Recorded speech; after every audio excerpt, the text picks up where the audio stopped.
চাই, আজকের রাতটা সুযোগ চাই, আজকের রাতটাতে এখন আপনি টাইম চাই। কেন চাই? কারণটা কি মুসলমান? কারণ একটাই ছিল, ইমাম হুসাইনের মনে তামান্না স্বপ্ন ছিল যে এটাই তো আমার জন্য শেষ রাত্রি হবে, আমি হুসাইন আজকে মনের মতো ইবাদত করে নেব। কি করব? আমি হুসাইন আজকে মনের মতন ইবাদত করব, মনের মতন আল্লাহকে রাজি করে নেব। দিল খুলে প্রাণ খুলে ও মুসলমানেরাও, আপনি আমি মুসলমান, হুসাইনি মুসলমান। কেমন মুসলমান গো? আজ আপনি লক্ষ্য করে দেখুন কারবালার ময়দানে ও বাবাজিরা, ইমাম হুসাইন আপনার চতুর্দিকে 22,000 তলোয়ার চকচক করতেছে, আপনার তলোয়ারের ঝলক আপনার হুসাইনের কে লাগছে, কিন্তু ইমামে হুসেন 22,000 তলোয়ারের মাঝখানে আপনার রাতটা চাচ্ছে আল্লাহকে রাজি করার জন্য, কিন্তু আপনি সে হুসাইনের জলসা করতেছেন, সে হুসাইনের জলসা করি হুসাইনের আশিক সেজে আপনার আমার নামাজ নাই। আমি বলবো এ হুসাইনের আশিক নয়। কি যে নামাজ ছেড়ে দেয় ও কেমন হুসাইনের আশিক, যে নামাজ ছেড়ে দেয় ও কেমন হুসাইনের প্রেমিক। মুসলমান ভাইরা বাবাজিরাও, যাই হোক না কেন, তবে রাতটা টাইম দেওয়া হয়েছিল, সুযোগ দেওয়া হয়েছিল। ও মুসলমান, ইমামে হুসাইন সুযোগ পেল, তারা টাইম দিল। ও বাবাজিরাও, ইমাম হুসাইন কি বললো জানো? ইমাম হুসেন সকলকে ডেকে বলেছিল, যারা সঙ্গে এসেছিল বেরাদার তাদেরকে বলেছিল, ও আমার 10 বন্ধু সাথীরা সঙ্গীরা, একটা কথা শোনো। কি কথা বলো আকা? বলছে কথা হলো এটাও যে দেখছো কারবালার ময়দানে 22,000 জিদি লস্করেরা এসেছে, এরা আমি হুসেনের রক্ত যদি পান করতে পারে এরা শান্তি পাবে। যতক্ষণ পর্যন্ত আমি হুসাইনকে কতল শহীদ করবে না, ততক্ষণ পর্যন্ত এরা এখান থেকে যাবে না। আমি শহীদ হয়ে গেলে সব ঝামেলা শেষ হয়ে যাবে। এরা শুধু আমার জন্য এসেছে, তোমরা তোমাদের জন্য নয়। আমি হুসেইন বলতে চাই, তোমরা আজ রাত্রে বেলা যে যেখানে পারো নিজ নিজ দেশে চলে যাও, নিজ নিজ বাড়িতে চলে যাও। এ মুসলমান, তারা শুনতে নাই গো, তারা বলেছিল কি জানো? তারা বলেছিলেন আকাম এই কথা বলবেন না, এই কথা বলবেন না। আজ আপনি আমাদের চলে যেতে বলছেন, কিন্তু কাল কিয়ামতের ময়দানে হাসরের দিনে আপনার নানা মুস্তাফা আপনার সবার সামনে যে আমাদেরকে জিজ্ঞেস করবে, তোমরা হুসাইনকে কারবালাতে রেখে আপনার চলে এসেছিলে কেন বলো? আমরা তখন কিছু বলতে পারবো না, আমরা তখন কিছু আপনার উত্তর দিতে পারবো না, আমরা তখন শর্মিন্দা হয়ে চুপ হয়ে থাকতে হবে। এই জন্য আকা আমরা আপনাকে ছেড়ে যাব না, আমরা আপনার মুহাব্বতে এরাদা করেছি আপনার আগে কারবালাতে গিয়ে আপনার শহীদ হয়ে যাবে। আপনার মুহাব্বতে কারবালাতে আগে গিয়ে শহীদ হয়ে যাব।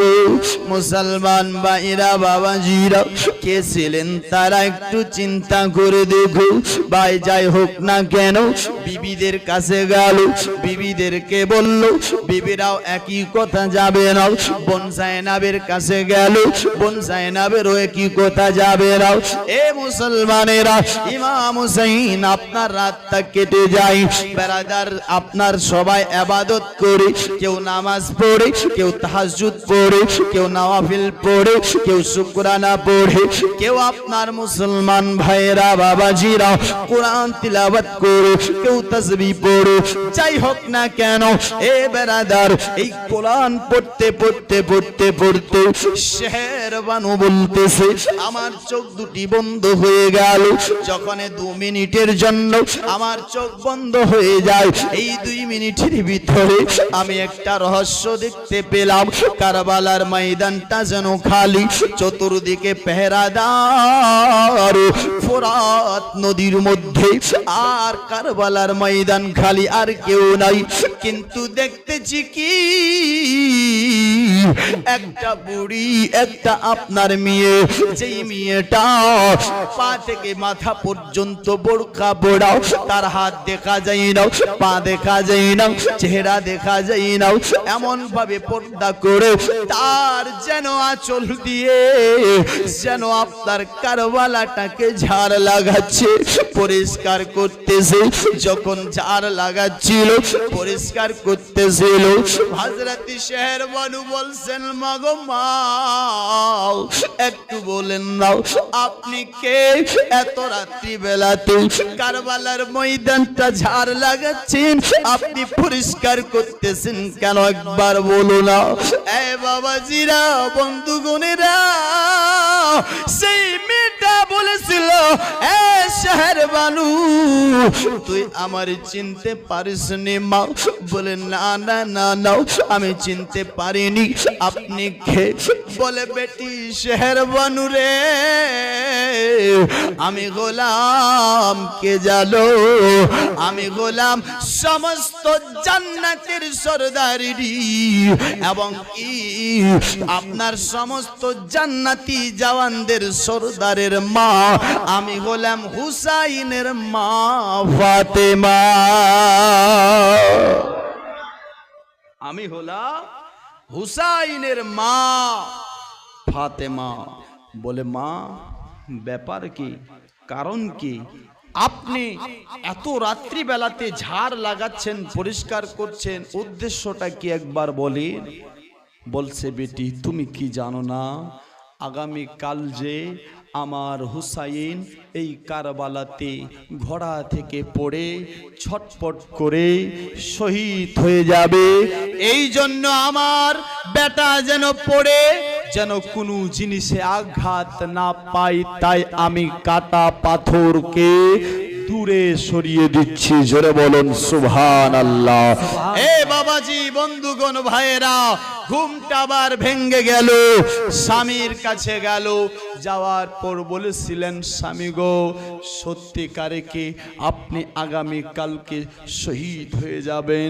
ইমামে হোসেন বলেছিলেন বিবি রে, হ্যাঁ বিবি, আপনার আমাকে রাসূলুল্লাহর দ্বীনের জন্য যে শহীদ হতে হবে, আমার নবী মুস্তাফা যে বলেছে, কবি বলছেন তার চলে কি বলছে শোনো।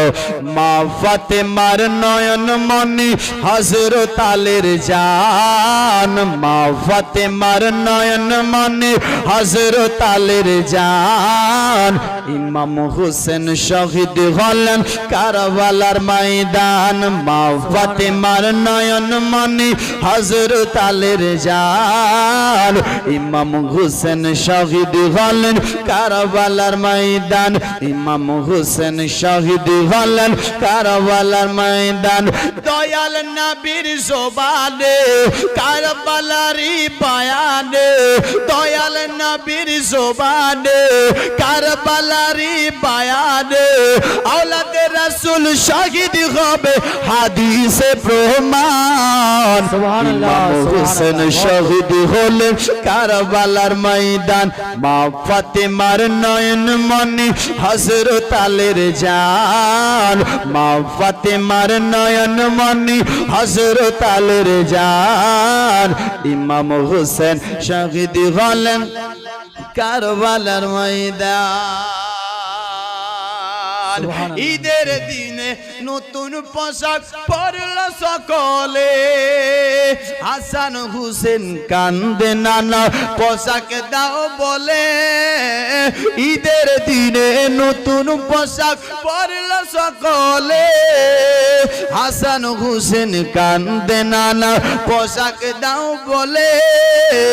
দয়াল নবী করল দুয়া, ও গো রাব্বানা, জান্নাত হবে কুদরতেরি পোশাক পাঠাও না।